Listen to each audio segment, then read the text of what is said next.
Hello प्रिय दर्शक बंधु आपणक आधार कार्ड रे कौ मोबाइल नंबर लिंक अच्छी। प्रथमे क्रोम को जिबे क्रोम को गला परे सर्च करिवे UIDAI सर्च कला परे एमिते को इंटरफेस देखा जिवो। प्रथम वेबसाइट को क्लिक करिवे। क्लिक कला परे एही एको इंटरफेस देखा जिवो। एट लिखा हितिबो अपडेट आधार। ता तलकू जिबे तलकू गला परे आउ गोटे गेट आधार को लिखा हितिबो। आउ तलकू जिबे आउ गोटे लिखा हितिबो आधार सर्विस। आपण सभा उपरे थिबा अपडेट आधार को जिबे ता तळे सभा तळे लिखा हितिबो आधार अपडेट हिस्ट्री सेठी क्लिक करिवे। सेठी क्लिक कला परे आउ एमिते को इंटरफेस आसीबो।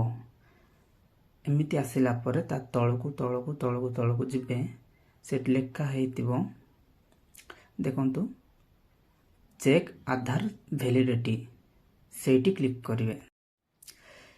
सेठी क्लिक कला परे आउ एको इंटरफेस आसीबो।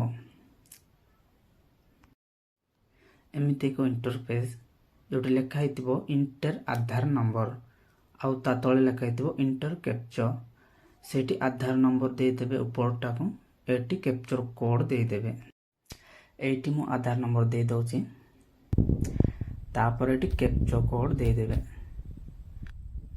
एटी मु कैप्चर कोड लेखुची लेखिला परे प्रोसीड को लेखा हितिबो सेठी क्लिक करिवे।